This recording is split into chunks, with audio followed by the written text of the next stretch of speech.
Ladies and gentlemen, welcome to the 18th National Space Society 18th International Space Development Conference. This is the Cutting Edge Technology track, and the speaker is Frank Sietzen, Editor-in-Chief of Ad Astra magazine. He's covered the space programs of the world for the past 18 years as a writer, analyst, correspondent, and editor. Frank, I'll turn it over to you.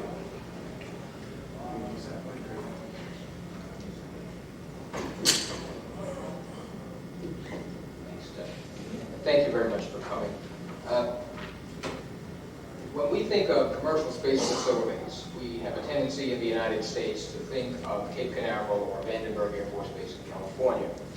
We think of commercially competitive launch vehicles and launch service providers. We also have a tendency to think of Boeing with Sea Launch and the Delta series, very successful series, Lockheed Martin with their series of Atlas and now Proton launch vehicles.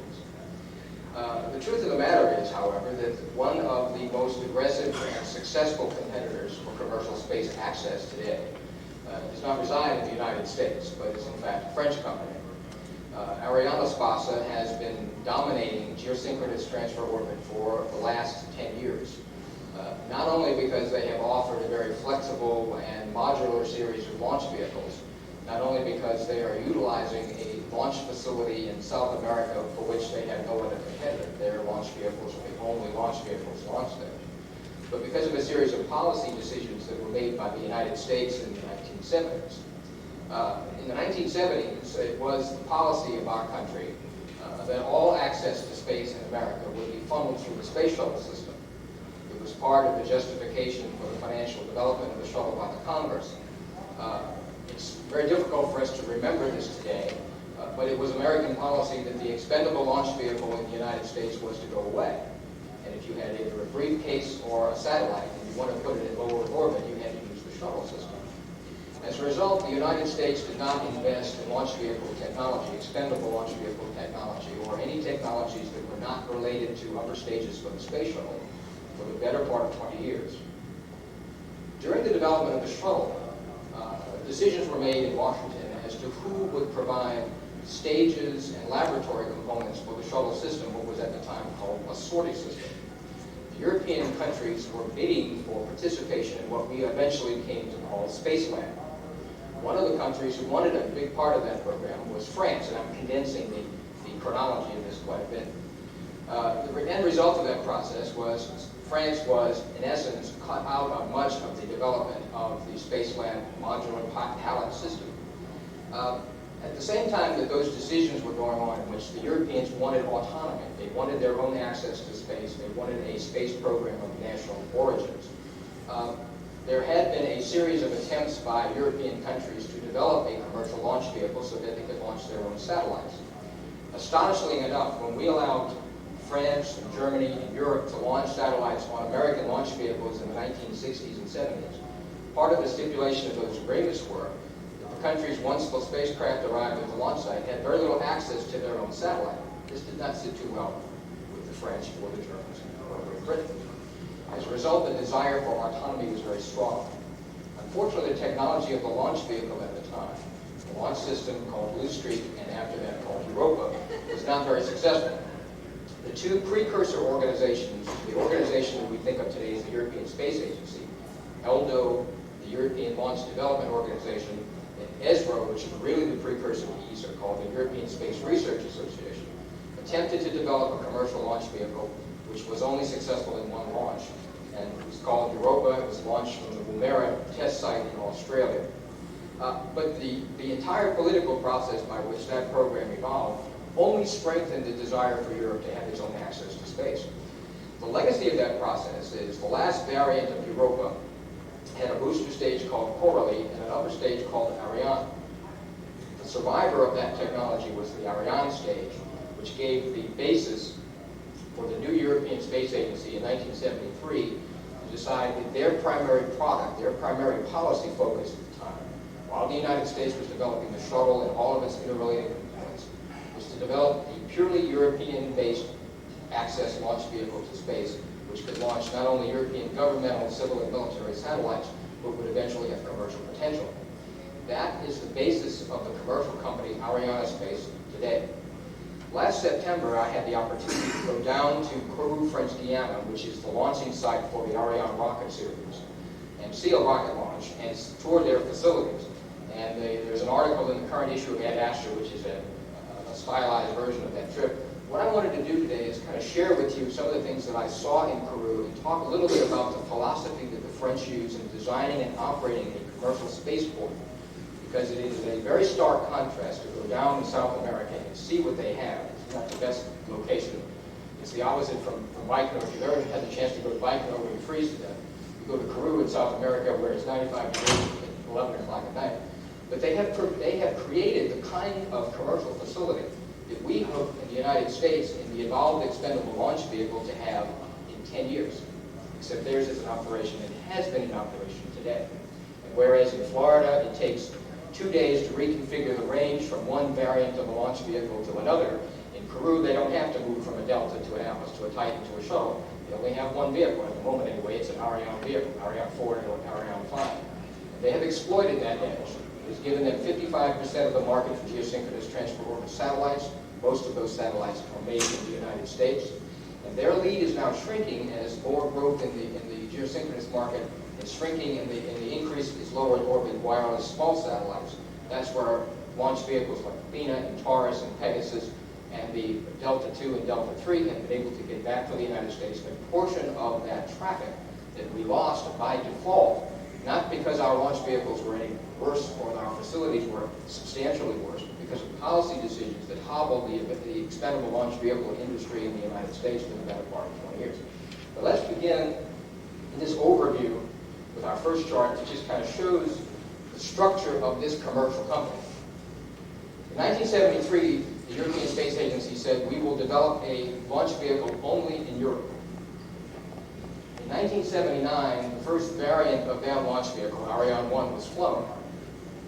The French decided to be the primary provider of the technology and facilities for that indigenous launch capability. The European Space Agency then allowed the creation of a private company, once the Ariane system had been developed in test flights, to operate it commercially. They have exclusive rights for the development of the Ariane system. And much like the structure of ESA itself, the different member countries of Europe participate in the development costs and operational costs of the Ariane Corporation. You can see France and Germany have the vast percentage of components.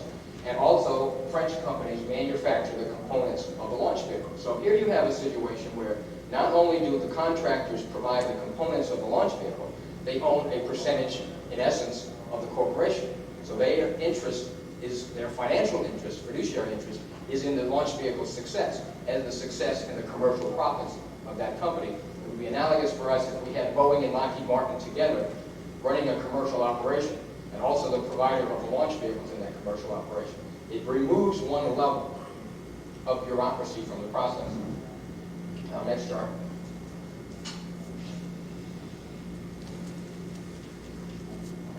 The launch vehicle system that has been most commercially successful by the Europeans is the Ariane 4 series. And if one looks at the configurations of Ariane 4 from the baseline vehicle with just the core and an upper stage to the largest version, the Ariane 44L, the French have taken the position that they want a LOX kerosene first stage and a cryogenic restartable upper stage. And they've exploited this. They mix and match strap-on boosters, liquid and solid, or a combination of the two, tailored for each payload's needs. And at the same time, it does not require them to reconfigure an entire launch vehicle, since they manufacture components of this vehicle and store the components in part at Kourou. So what we see from the smallest variant of the Ariane 4 to the largest variant of Ariane 4 is a system that's capable of launching anything from 8,800 pounds to geosynchronous transfer orbit to just under 12,000 pounds to geosynchronous transfer orbit, which is most of the current market for telecommunications satellites. The only weakness in this system is if your target is low Earth orbit. This is not a launch vehicle that is really designed to service low Earth orbit. And since that's where the growth is, this lead is beginning to contract. So we have an opportunity that's coming to us early in the next century. But it's interesting because this philosophy of using a LOX kerosene booster with a cryogenic upper stage has been reversed in the Ariane 5, which is the largest of the Ariane series of launch vehicles now under development, is because their historical record, they have launched 117 variants of this vehicle going back to the Ariane 1, which was a smaller vehicle. The experience base tells them that most of the cryogenic problems that you get are fairly late in the propulsive stage. So if that cryogenic engine is on the booster, you would be able to attend to most of those problems while you're in checkout and countdown. This launch vehicle and the Ariane 5 launch vehicle that comes after it uses a self-check health maintenance computer system. At the launching site, this vehicle, in its whatever configuration for a particular customer, goes to the launch pad 2 weeks before the launch. The launch campaigns very rarely are delayed. They have been delayed this year not because of launch vehicle problems, but because the satellites have not been ready. It's a manifest management issue. I'll give you a comparison. A Delta at the moment takes about 45 days on average to prepare for launch. An Atlas takes anywhere from 40 to 60 days to prepare for launch. Does anybody want to hear what a Type 4 takes? Type 4 averages 6 to 8 months in preparation for launch. Of course, Type 4 is not a commercial launch pad. This is what we are up against in the United States. Next chart. 2 weeks on the pad. Because their philosophy is the longer you're on the pad, you are exposed to salt and corrosion and other technical problems. So they basically follow very similar design philosophy that the Russians follow, and that is when you stack, you're ready to go. The Russians roll the vehicles out horizontally, they are stacked vertically like we do, and roll to the launch pad on a tractor system similar to the system that we use for the shuttle on the site. This is the location of the launch site. This is the azimuth range that they technically to launch and still communicate with the tracking stations in Antigua and along the line as the launch vehicle stages and heads towards the coast of Africa. And most of the components for the vehicle arrive either by air at Rochambeau Airport or by ship through the Panama Canal. It is on the equator. It is next to Devil's Island. When you arrive in Kourou for business with Arianespace, it is operated at what used to be, the spaceport Kourou used to be a CNES and French military base, not unlike Cape Canaveral, not unlike Vandenberg. The difference is the military has pretty much vacated this facility, and the buildings that are remaining and to maintain are only used for commercial purposes. So this is where we are. Next chart.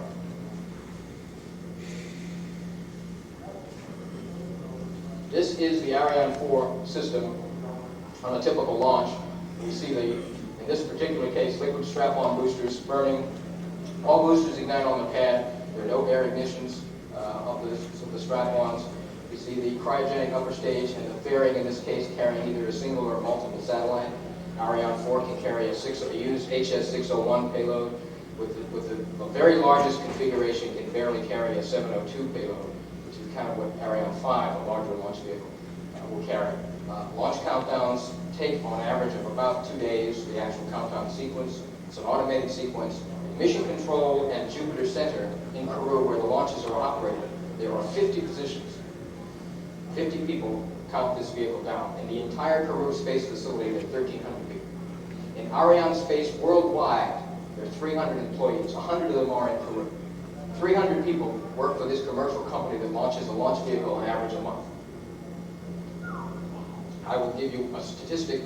There are 390 people who operate the concessions and cafeterias at the Kennedy Space Center. Which is not to say you don't want to eat at the Kennedy Space Center. Next slide. This is the lay of the land in France. As you arrive on this facility, this is 18 kilometers, the entire French spaceport. It's ringed by barbed wire. It is carved out of the jungle. It takes an hour to get from Rochambeau Airport to the facility. It takes about 40 minutes from downtown Kourou. Downtown Kourou is a terrible slum to get here. This is very much like a campus. This is the main Mission Control Operations Center. These are laboratory and concession buildings. These are office buildings where they conduct commercial operations. And the launch pads are 12 kilometers from this is basically the opening gate of the Kourou Center. Next slide. Was the vehicle there the pad test vehicle for the Ariane 5? No, the operational Ariane vehicle was there, over there.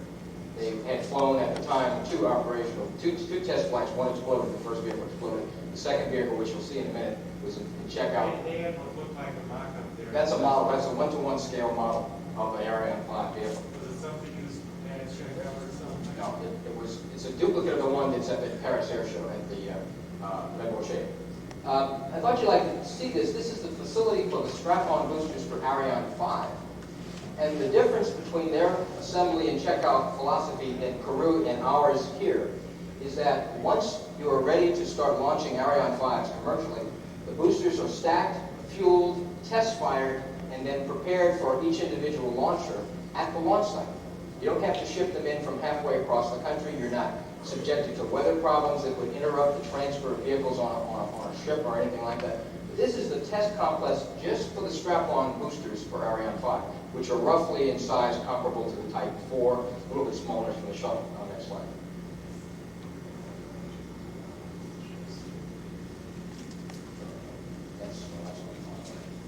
And here we have the Ariane 5 launch complex, ELA-3, with the assembly facility and a checkout facility for the satellites, or maybe I have them confused. Satellites are prepared here, the boosters are prepared here, satellites are parked there, launch vehicle is enrolled to the pad. Similar, one would say, to the space shuttle, and that is essentially true. Take a good look at the LUT, the launch umbilical tower for this vehicle.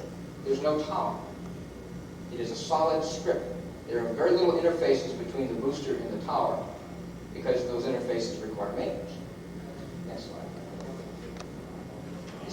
This isn't radical ideas, but it's when you don't have to inherit an infrastructure. This is V110, which we saw fly on the pad, counting down the day before the launch. We see the mobile service tower has now rolled back. This is the little transfer system that moves the vehicle back and forth.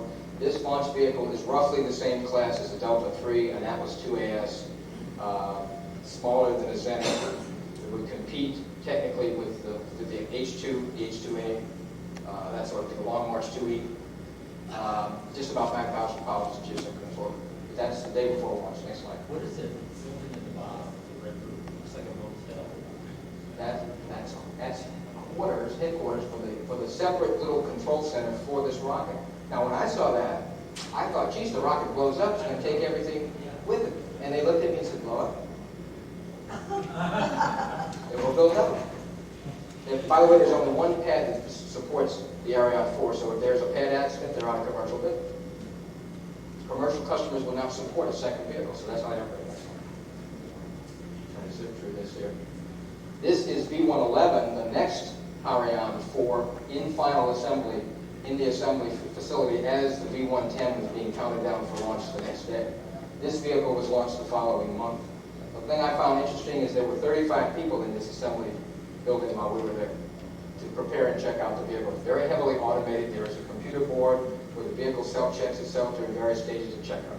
Next slide.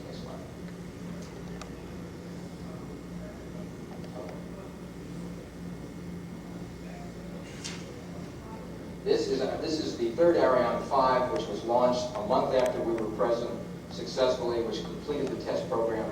The fourth Ariane 5 is to be launched this summer, and it is the first commercial vehicle that Arianespace will operate.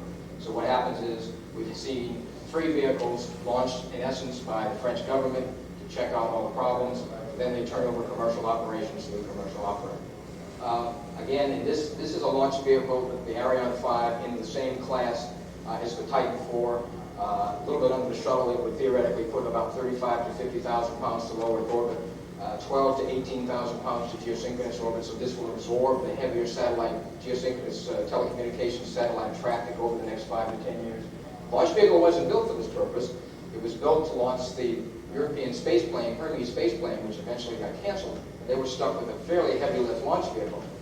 The trick is going to be to make this work. A vehicle this class and size requires multiple payloads. It's the only way it's going to be commercially viable.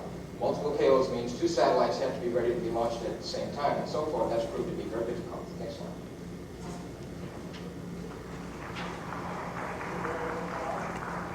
When we went to the Ariane 5 pad, which was empty when we went there, this is about 5 kilometers from the Ariane 4 pad with the Ariane 4 rocket on the pad.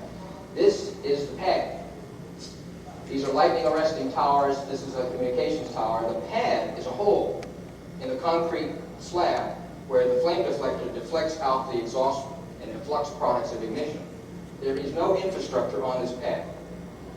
When you get there, it's like somebody stole the components. You expect to see a hard surface structure. You expect to see electrical facilities. All of the interfacing components retract down into the pad when the booster rolls onto this. The launch vehicle rolls up against this on that little mobile service structure. And the explanation that was given to us is because it's cheaper to fix interfacing problems in the assembly facility than it is to fix them on the launch facility. And again, this is the philosophy that we are following in the Evolved Expendable Launch Vehicle, which makes its first flight in 2001 and its first operational flight in 2003. They've been doing this for several years. So we are playing catch up. And once we have learned these lessons, then there'll be serious competition. Yes. And that white tower as well. This is an electrical communication interface. This is B-110, the launch vehicle, the night before launch. The launch was at 3 o'clock in the morning, the following morning. We went to the pad at about 10:30 that night. And the interesting thing is, we call for everyone to come from a dinner. So there's no separation between civil and commercial customers and government customers. They had a van. We all got in the van. The van took off, pulled up next to the pad. We got out of the van, and there was a launch vehicle, and the launch vehicle was being fueled. And I said, "This is a launch vehicle with rocket fuel inside." I said, "Well, aren't you worried that somebody will allow it to have a spark and it would blow up the rocket?" He said, "Spark? Why would somebody do that?" We were sitting down here looking at this vehicle, scared to death that someone was going to spit at this thing or blow it up or something like that. This philosophy, this is a commercial operation. If you have no commercial business there, you're not there. Yes. Simple, basic, elementary, sound ridiculous. This is the launch. 3:30 was the launch time. Vehicle launched 6 seconds off the clock. We saw the launch from the Toucan facility, which was Toucan observation point, which is 2 miles from the pad. So the sound reaches you fairly quickly. Launch vehicle stage, what looked like above us, it wasn't, it was over the jungle. And here you are literally on the edge of the jungle. The stages were successful. The payload was inserted in 8.5 minutes. It was a very interesting experience. You're present with about 100 people in what looks like little observation posts with rocking chair theater seats. And their waiters walking around with champagne and change. I kid you not. And this is all part of the cost of this launcher, which, by the way, is $60 to $80 million, this vehicle, right, the launch vehicle. And when it was successful and the last stage cut off and the spacecraft was in parking orbit, they all got up and sang the national anthem in French. And then handed out champagne. When did Dan Goldman ever sing the national anthem? And this is, again, the automatic sequence of a typical launch vehicle, from a typical Ariane 4 launch, ignition, sequence staging. In this particular variant, there's a combination of solid and liquid strap-ons. And again, each launch vehicle is tailored for the payload. It does not require a corporate launch vehicle custom-made to be built because there's sufficient amount of resources at the launch site that they can mix and match components. Is that our last one? We've got one more. We've got some Ariane 5 launches. This was around the 18th of September last year. What you're going to see is the liftoff and early climb out of Ariane 5, which was the last developmental test vehicle. Next slide. And you get an idea, again, this is a vehicle that roughly produces 6 million pounds of thrust at the first stage, type class, shuttle type of class. Again, minimal infrastructure. These boosters will not be recovered except on the test flights as an instrument payload. And I thought that was interesting because the cost of refurbishing these boosters is about 50% of a new set of boosters. The solid rocket motors on the shuttle, which are retrieved and reused, are 70% of the cost of a new. And their cost models say that that is not enough to justify having a fleet of boats out there to go retrieve this thing. And one last shot, which is a climb away shot. They let you take that picture from yes, I was sitting right launch from the tower. That's right.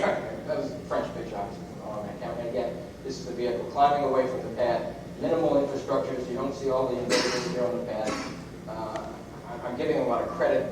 This is not unique, of course. The idea is not unique. But again, this is the last test launch. This was a month after we were present in October of last year. It was a successful test launch. And the fourth launch vehicle of Ariane 5 is a commercial payload vehicle, and it's now scheduled to be launched in July. Again, it has been repeatedly delayed because of the payload. I'd like you to see this video. The video is about 4 minutes. This is the marketing tool that the French are using to sell this launch vehicle.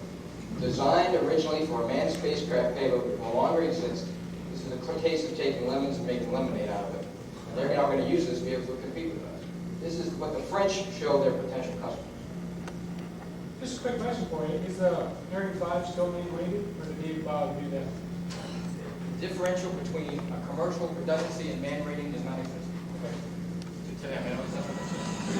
We're going to run about 5 minutes over to lunch, everybody. If you want to stay sitting over here. Very brief.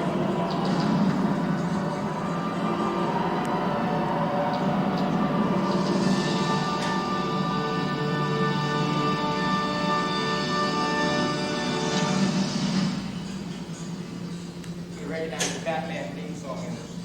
Not everything is French.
À tous, suivez-vous, attention pour le décompte final.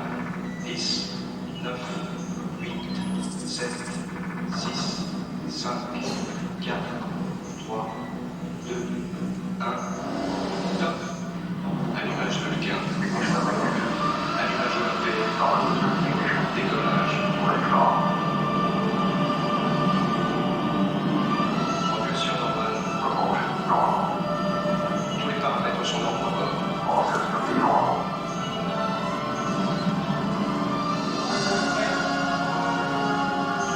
Trajectoire normale.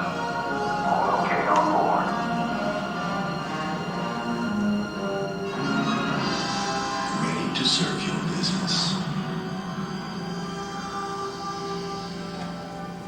Do you have any questions that I can answer real quick? Thank you very much.